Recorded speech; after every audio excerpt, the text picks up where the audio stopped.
Yo, what's up, y'all? It's the MMA Analyst, looking scruffy and as ugly as ever. Slightly different setting, just leaning back. This for a reason, the camera's shaky, it's sitting on my lap. There's a reason because I'm trying to stay calm. If I could play classical music in the background just to keep things calm, I would do that. I would definitely do that. It's probably necessary. Check this out, y'all. Um, Here, talking about a few things along with Chase, the Phantom UFC fan. Just talking about a few things. Well, let's see what's on the list. I'm going to talk about the UFC top 10 heavyweights, and then the top 10 heavyweights all around, including the UFC. And then I'm just going to talk about some issues going on with the UFC, some situations that I don't like seeing, that I don't like hearing about, that it's just too bad that it's like this. I don't know how funny this video is gonna be, but hey, oh, I mean, damn. So let's get right into it. I'm gonna start out with something new, something brand new. This wasn't covered in Chase's video because it hadn't been reported yet. John Fitch, 8-0 up until his loss, his brave loss by just a beatdown against against George St. Pierre, ties the record right now, 8 wins in a row in the UFC. John Fitch has been cut from the UFC, and the reason he's been cut is because he refused to sign a contract that would grant the UFC rights to his likeliness. That means his face, his voice, anything that has to do with him for the rest of his life. For video games, basically. I know that might not sound like a big thing to some of you, but I mean, if I say, I don't know, whoever you are, like let's say, if I say MMA fan, I want to use your face and whatever else, your name, your likeliness, your likelihood. I want to use that for the rest of your life. You're not going to get paid for it. You're not going to, get any royalties. We're going to use it though. You'll be in the video game. That'll be cool, right? You'll be in the video game. No, this computer's hot as hell. Let me put this down. You'll be in the video game. Oh damn! Drop the mic. You'll be in the video game, but you're not gonna get paid for it. I found this ridiculous. John Fitch found this ridiculous. He said, "Okay, I'm not gonna sign that contract. That's ridiculous." So the UFC cut him along with some other guys. I choose to talk about John Fitch because he's the one that's on 8-0. He's the one that's doing so well. He's the one that's top guy in his division. That kind of stuff is ridiculous. Ridiculous.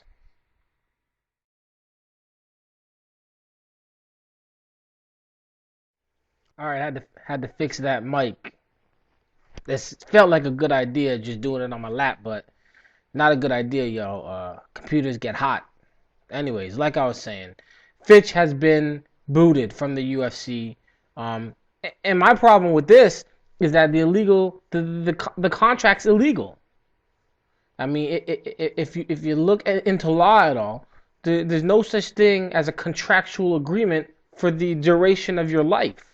Now I know in contracts you can it always says the lifetime, and the lifetime covers a certain amount of time discussed in that contract. So for the duration of the lifetime of the contract, it can be like, the lifetime of the contract is 5 years. The lifetime of the contract is 20 years. In some places, the lifetime of a contract can go up to 40 years. Um, but this isn't about the lifetime of a contract. It's about the lifetime of the dude signing the contract. That's ridiculous. I want to use your face, your name, whatever it is. I'm going to use it for the rest of your life. You're not going to get paid. You're not going to get royalties. You could be laying out in the street, bummed out, on crack cocaine, with no money. Meanwhile, people playing video games or something, and you're not getting paid for it. That's out of control. That kind of stuff. When stuff like that happens, first of all, this everybody in the video game signed this contract. Everybody in the video game. That's crazy. When you're playing this video game and you rocking out, maybe you're Nogueira, maybe you're Lesnar. Lesnar's gonna be on the cover. I don't know that for sure, but when you're doing all that, the guy's not getting paid for it. It's like literally, come on now, not even getting paid. That kind of stuff is out of control. Heavyweight division in the UFC, it went from by far being the best heavyweight division. That was when they picked up Nogueira and a few other dudes from Pride when Pride fell through. Went from being the best to Affliction having the best heavyweight division by far, and the UFC having a real shaky division. Let's look at the UFC's top 10. And you got to realize when I start at 10 and I'm going up names, guys, 4 fights, 5 fights, guys who haven't really beat anybody yet, it's a thin division. It's a thin division. UFC top 10, in my opinion. Dos Santos just came off his win over Verdum. I got him at number 10. Congo, I got him at number 9. He's got a few wins, but he's got no ground game. Any wrestler is gonna be able to beat him. Heath Herring beat Congo. In the past, he was handling his business. Got a shot at the UFC at the title, the Pride title back in the day. That's number 8. Number 7, Cain Velasquez, up and comer. I think he's 4-0. He's running through dudes. He's good on his feet. He's good on the ground. Powerful, big, strong guy, but just hasn't done enough yet. Not his fault. Who's he supposed to fight? He's got to climb up that ladder. Not everybody gets the Lesnar pass.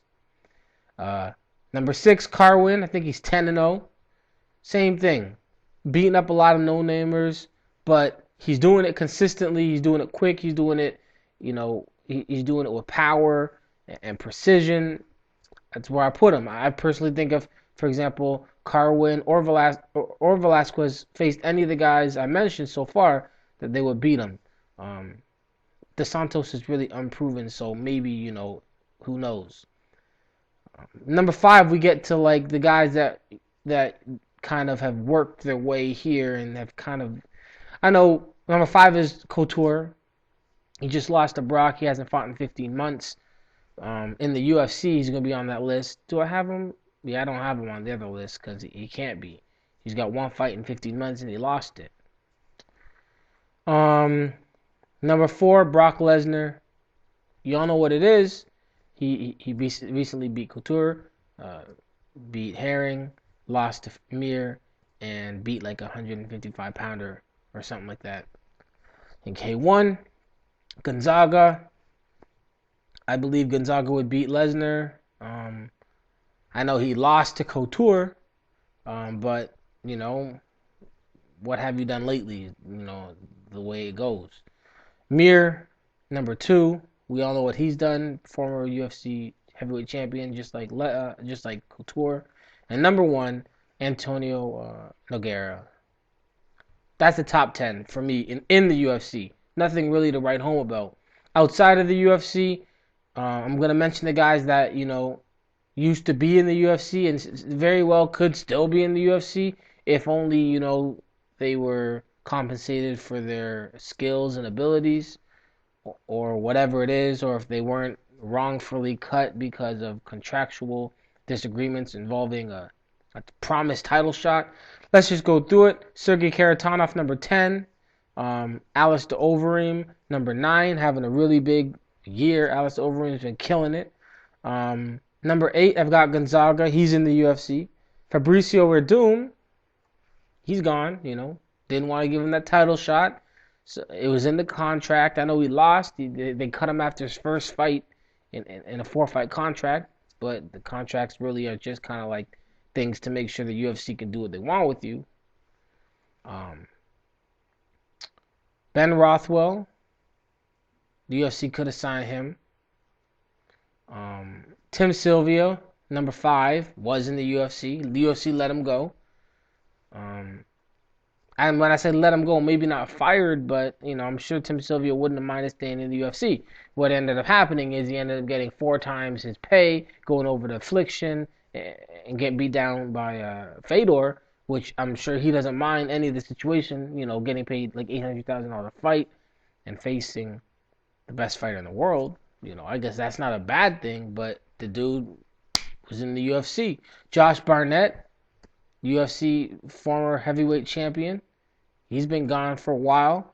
Andrei Arlovsky, Dana has gone on to say he regrets the way he's treated Andrei Arlovsky. He wishes he was back. Arlovsky's been the one guy out of all these dudes that has never, ever even said anything remotely close to a negative thing towards the UFC. Even when, they put him on the undercard for his last fight, he won the fight. They didn't give him the microphone after. They didn't say he was on the card barely. They didn't even broadcast it. I don't even know if you can find this on UFC.com. This is like some underground, undercover stuff that they did not want you to know about. He got let go or whatever you want to call it after a 3-fight winning streak. The only dude in the UFC at the time in the heavyweight division that had the 3-fight winning streak. Definitely should have got a title shot. Instead, he let that it is what it is. Number 2. Nogueira, and number 1, Fedor.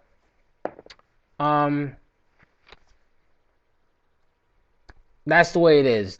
The heavyweight division, it seems what's happening is being thinned out, and eventually you're gonna have, I guess Lesnar and a few other dudes fighting for the title or something. I don't know what's going on. Y'all have to know how much I love the UFC. First of all, this is not meant to bash the UFC. If I don't like something, I don't talk about it. There's a lot of things out there that I can't stand. You know what I mean? Like stupid TV shows and stupid reality TV shows and different politics and politicians and whatnot. You don't hear me talk about them because I don't like them. I don't talk about things I don't like. So the more I talk about something, it means the more I like it. You know what I mean? The UFC, I love the UFC.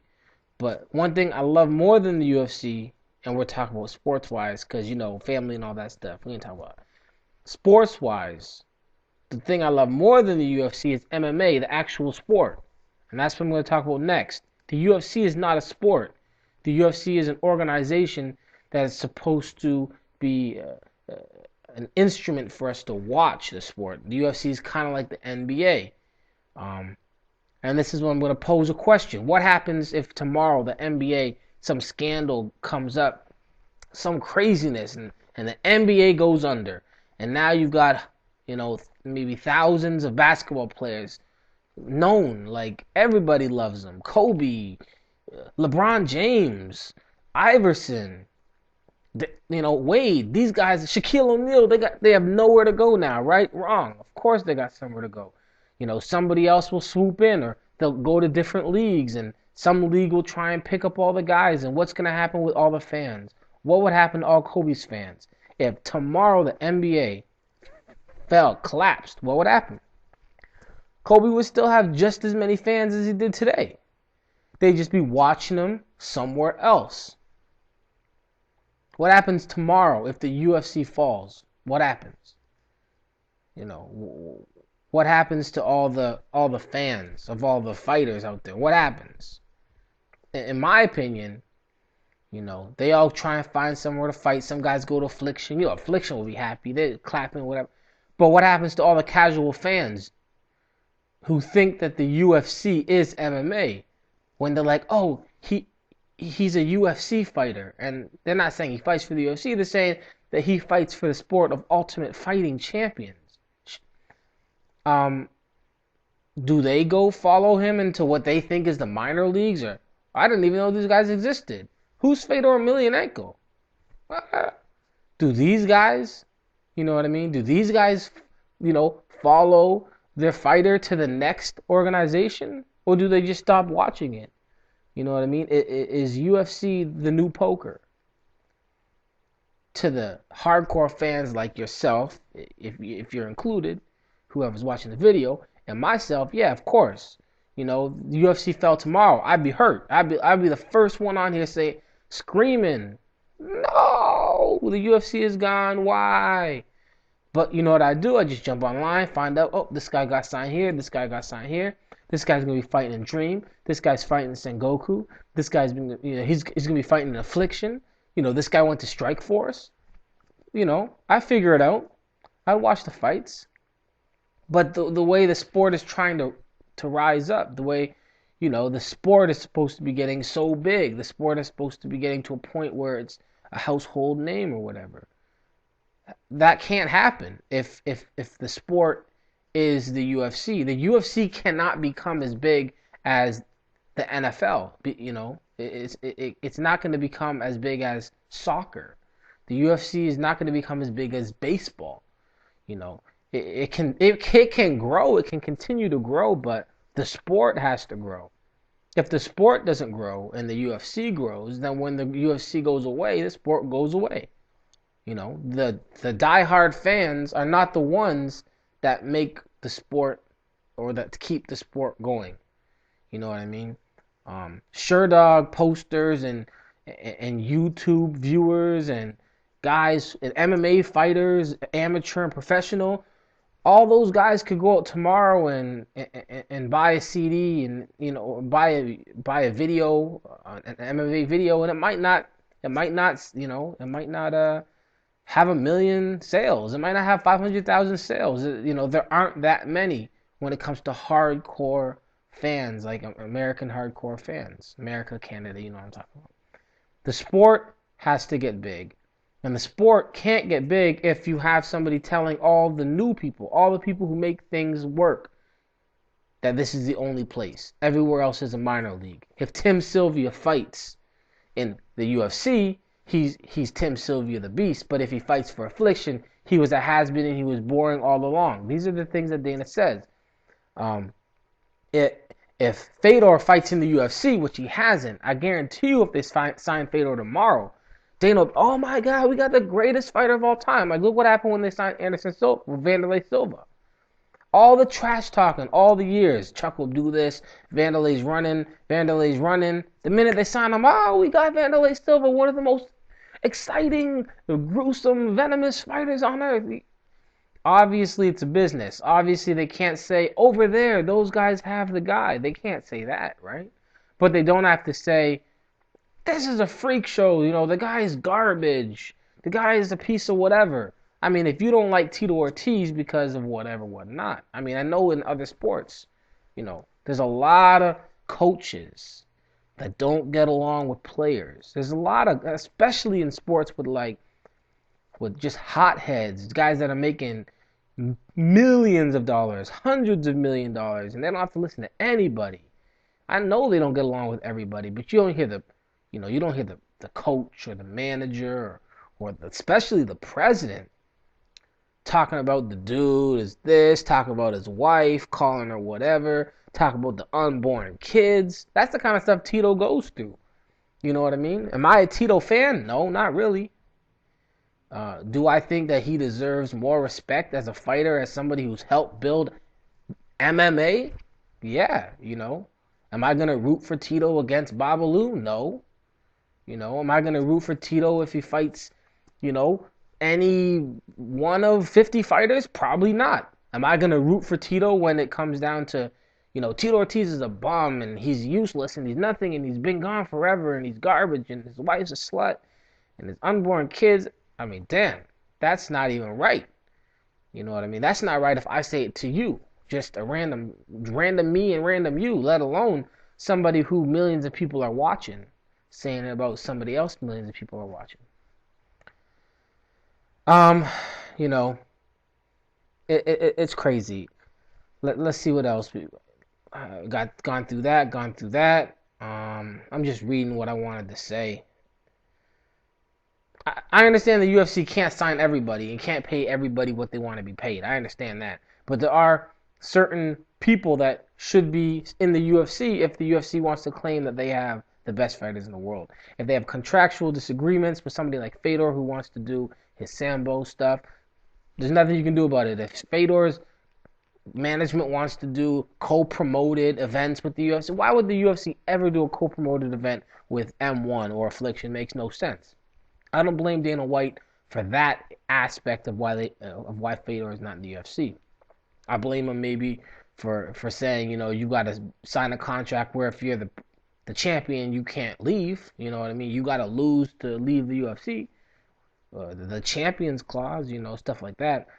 Or for in the middle of negotiations, going and saying, "What do you think about Fedor?" And then Dana, "Oh, those crazy Russians! Come on, man, is that really what you want to say when you're trying to negotiate?"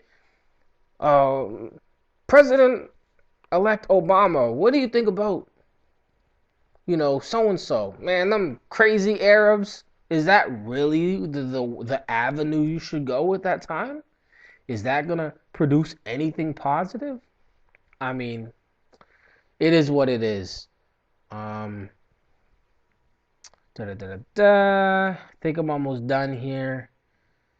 I think I've said everything. I don't know how long it's been.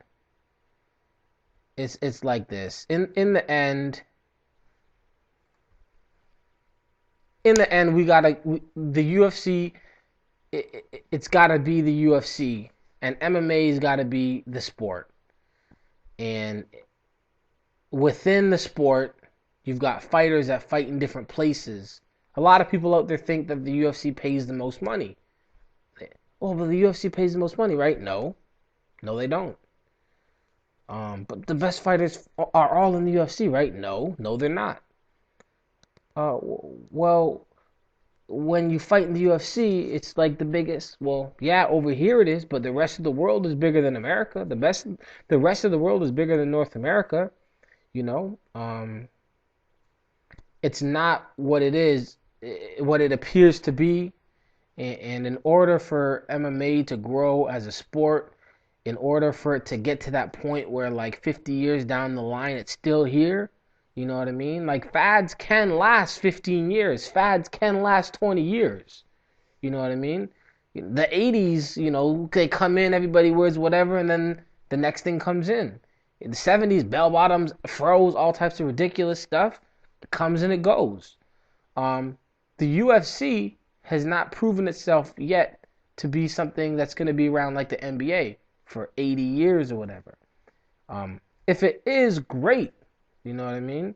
But right now it's on the backs of like three middle-aged men. Those middle-aged men sooner or later are going to become old men, and those old men are sooner or later going to become dead men.